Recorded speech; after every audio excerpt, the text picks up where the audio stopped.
Hello, children. How are you? Hope that you are all fine. Today,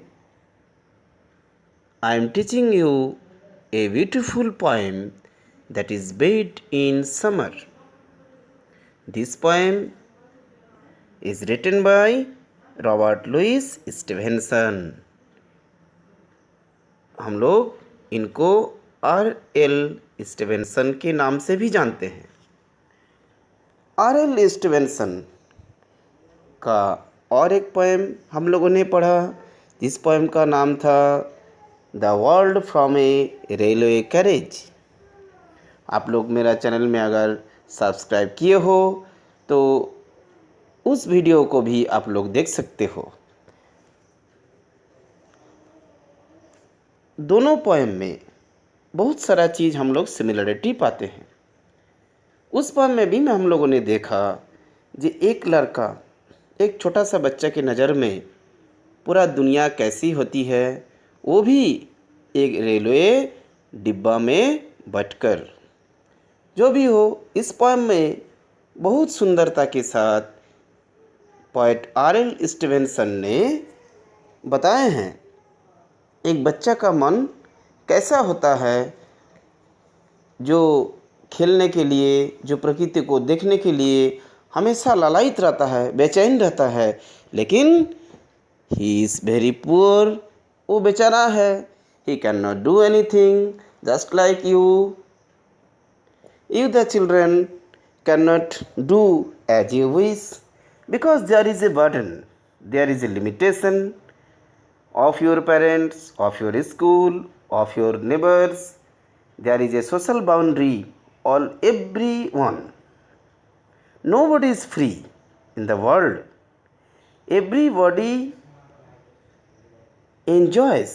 We also, with the people, the young people also, the aged people also, they cannot say that we are full free.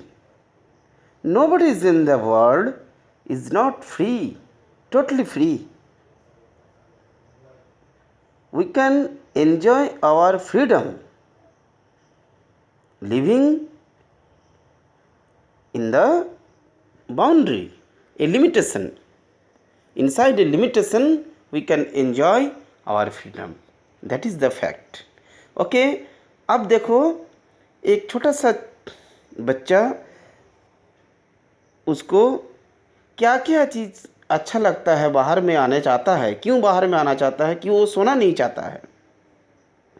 इसका ही एक poem है, बहुत beautiful poem है। इसमें बहुत सुंदर rhyme scheme है। सभी के बारे में हम लोग डिस्कस करेंगे। और इतना ही नहीं, पोएम के साथ साथ हम लोग क्वेश्चन आंसर्स और एक्सरसाइज भी डिस्कस करेंगे और बताएंगे भी। Okay, now let's start. Now we learn the poem bed in summer. The first stanza, you see this. In winter I get up at night and dress by yellow candle light. आप जानते हो ये poem England का है। England में आप जानते होंगे रात बहुत लंबी होती है। जो भी देश में ज़्यादा ठंडा होता है, उस देश में रात बहुत ज़्यादा ही लंबी होती है। Night is longer than day. कहते हैं क्या है, जब विंटर के समय में रात बहुत लंबा होता है। Sun rises late. Okay, in winter the sun rises late, so that the night is very long. So the poet is telling, in winter I get up at night and dress by yellow candle light. रात बहुत लंबी होती है और मुझे बहुत जल्दी जल्दी सोने के लिए जाना पड़ता है। मैं उठना चाहता हूँ, लेकिन मुझे बहुत जल्दी सोने के लिए जाना पड़ता है। हल्की हल्की कैंडल के लाइट में मुझे ड्रेसअप भी करना पड़ता है। जो जाना नहीं चाहता है, लेकिन बेचारे को जाना पड़ता है। इन समर, अब देखो समर में क्या होता है। In summer quite the other way. I have to go to bed by day. Summer में क्या होता है? दिन बहुत लंबा दिन होता है। Day is bigger, sun sets late. जैसे तुम लोग हम लोग का देश में भी देखते हो, जो गर्मी के समय में 7 बजे 7:30 बजे तक हम लोग धुंधला देखते हैं, शाम नहीं होता है। 7 बजे तक लोग आराम से घूमते रहता है, 7 बजे के बाद शाम ढलता है।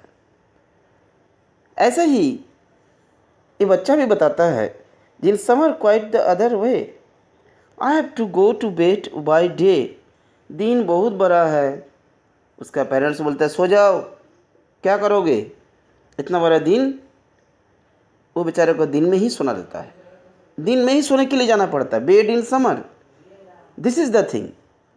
I have to go to bed and see. Second stanza में देखो आप पोएट, वो बच्चा क्या कहता है, I have to go to bed and see the birds still hopping on the tree.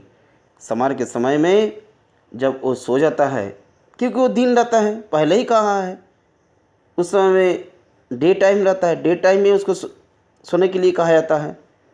Means that the child can not do as per his will, he is compelled to sleep. This is the expression of the poet, this is the expression of that child. In the eyes of the child we can see the view of the poet। क्या parents बच्चा का मन की बात को नहीं समझते हैं।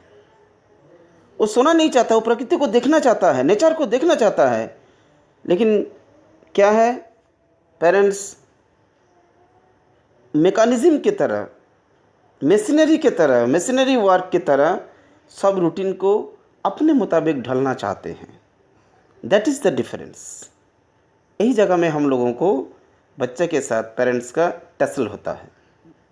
जो भी हो, come to the point that now the see that the child is telling the birds still hopping on the tree. वो सो के देखता है, वाह कितना सुंदर चिड़िया बाहर में फुदक रहा है। Still hopping, HOPPING, hopping means फुदकना। पेड़ पर, डाल पर बट के यहाँ से वहाँ घूम रहा है, हॉपिंग कर रहा है, हॉप कर रहा है, फुदक रहा है। और क्या कर दिखाई देता है, और क्या सुनते हैं, और hear the grown up people's feet still going past me in the street. मुझे घर से ही सुनाई देता है, बाहर में ग्रोन अप पीपल्स मीन्स बड़े लोग, क्योंकि बड़े लोग हर काम अपना मुताबिक करते हैं, क्योंकि वो अपने को ज़्यादा ही फ्री समझते हैं, विदाउट बाउंड्री समझते हैं, जो उसको रोकने वाला, उसको लिमिटेशन में रखने वाला कोई नहीं है। लेकिन बच्चा पर तो सबका हक रहता है। माँ बाप और भी घर में जो ग्रैंड पेरेंट्स है वो भी हक जमाते हैं, ऐसा करो। एक छोटा बच्चा ज़िंदगी में जितना नो सुनता है, ये नहीं करना, वो नहीं करना, don't go there, don't do that, उतना ज़्यादा यस नहीं सुनता है। पॉजिटिव वर्ड से नेगेटिव वर्ड ज़्यादा सुनता है। That is the thing. इस पोएम में भी यही बात है। बहुत कम समय में, कम लाइंस के द्वारा पोएट ने बहुत सुंदरता के साथ यही बात को रखा। पोएम लिखने का मकसद यही है, इसलिए मैं वीडियो में अधिक से अधिक पोएम पढ़ाता हूँ। कहानी आप आराम से पढ़ लोगे, ट्रांसलेट कर लोगे, पोएम नहीं कर सकते हो। पोएम ट्रांसलेशन करके नहीं पढ़ा जा सकता है, क्योंकि पोएम के अंदर जो इनर मीनिंग है, इसको निकालना आसान काम नहीं है। नाउ सी दैट, सुनता है बच्चा, घर के बाहर रोड पर लोग जाना आना कर रहा, होई हुल्लोड़ कर रहा है, आवाज़ कर रहा है, ये सभी सुनाई देता है उसको। लोगों की पैर की आवाज़ सुनाई देता है। मन में सोचता है कि वाह, सब लोग घूम रहा है, सब लोग काम कर रहे हैं, और मुझे सोने के लिए कहा गया। That is the bed in summer. Now lust. You see that stranger. And does it not seem hard to you? क्या तुम्हें नहीं लगता? यू मीन्स हम लोग सभी को कह रहे हैं, रीडर्स को कह रहे हैं, उसका पेरेंट्स को भी कह रहे हैं. And does it not seem hard to you? क्या ये कठिन काम नहीं है? When all the sky is clear and blue, जबकि आकाश में बाहर में वेदर क्लियर है. इस जगह में the sky is clear and blue का मतलब the weather is pleasant. The weather is pleasant to play outside. बाहर में खेलने के लिए वेदर बहुत फेवरेबल है, अच्छा है, खेल सकता है. कोई क्लाउड नहीं है, कोई स्टॉर्म नहीं है, कोई विंड नहीं है. Everything is favourable to play. But the boy is forced to sleep. That is the tragedy of the boy. Now see the next line. And I should like so much to play. क्या मुझे बाहर में बहुत बहुत ज़्यादा खेलने जाना नहीं चाहिए? To have to go to bed by day. इस समय में, इस दिन में मुझे सोना, बेड पर सो जाना. बहुत दुख लगता है उस बच्चा का मन में, क्योंकि उसका जो इच्छा है उसको दबा दिया जाता है, उसका फ्रीडम को हम लोग सप्रेस करते हैं. ये पोएट इस बच्चा ही नहीं, बच्चा के द्वारा ही नहीं, हम लोग सभी को कहते हैं, जो विल है उसको सप्रेस मत करो. कहीं कहीं जगह में हम लोग बहुत ज़्यादा स्ट्रिक्ट हो जाते हैं. That's not good. That the poet R.L. Stevenson wants to convey this message to us. Now children, we will discuss about the exercise of this poem. Regarding this poem, see that the question I have written also. Regarding questions, write the rhyming words from the poem. The answer will be, there are so many rhyming words already I discussed in this poem. Like see that night light, tt sound, way day, so that you can say the rhyme scheme of the poem is AABB. AA means night, tt sound, and again the way, y sound, way day, a sound, so that we will put there BB. So the rhyme scheme of the poem is AABB. See tree, EE, same sound. Fit, TT sound, fit, street. So that again AABB. Okay. Now the rhyme words you will write. Rhyme words को इस तरह से लिखोगे. Night light, way day, see tree, fit street, you blue, play day. Okay. The rhyming words are clear. Now the next question. You see that is the question. What does the child see when she or he, means that it is not mentioned, whatever she or he goes to bed in summer. Okay. What does the child when she or he goes to bed in summer? Now I am telling you the answer. Okay. You can note down in your copy. He or she sees the birds are hopping on the trees. Is it clear? Again I am telling you. He, other she, sees the birds are hopping on the trees. Okay. The next question 4. What does the child hear when she or he goes to bed in summer? बच्चे ने क्या सुना summer में जब उसको सोने के लिए कहा जाता है? वो क्या सुनता है? आपको याद होगा, जस्ट मैंने कहा बाहर में सुनता है, बाहर में लोग घूम रहे हैं, लोगों का पैर की आवाज़ सुनाई देता है. तो how can we write the answer?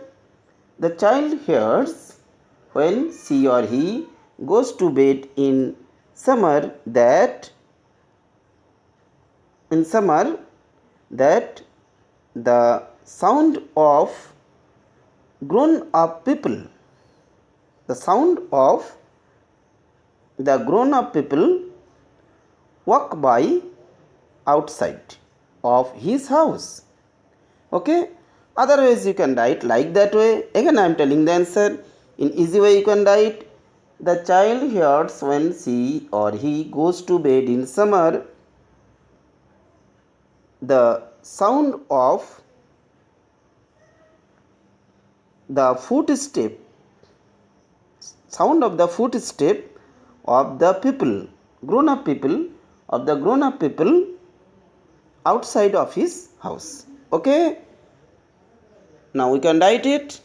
Now question number 5, you see that, where does the child find it hard to go to bed in summer?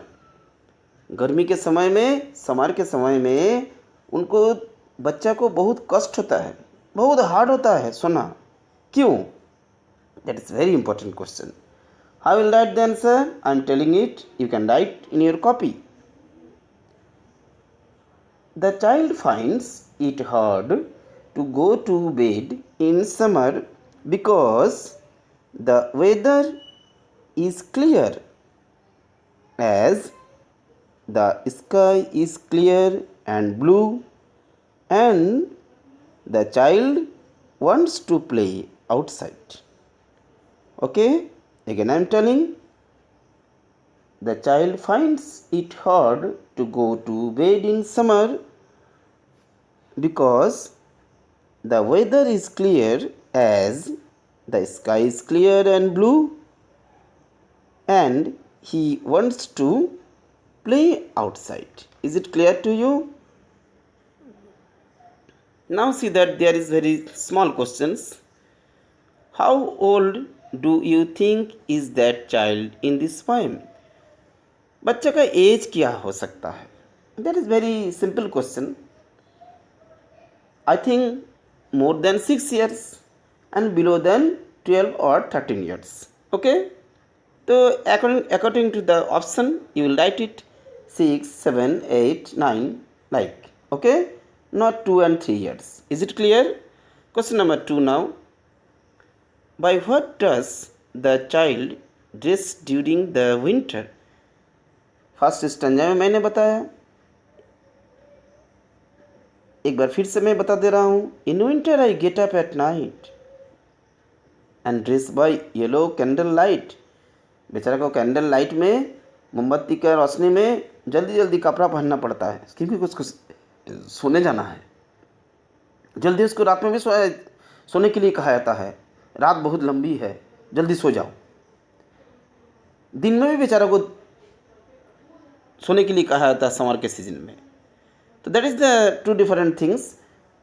तो आप उस लाइन को देखो, आपको फिर से मिल जाएगी बात को. And dress by yellow candle light. तो क्या लिखेंगे हम लोग? By what does the child dress during the winter? Yellow candle light. Okay, is it clear to you?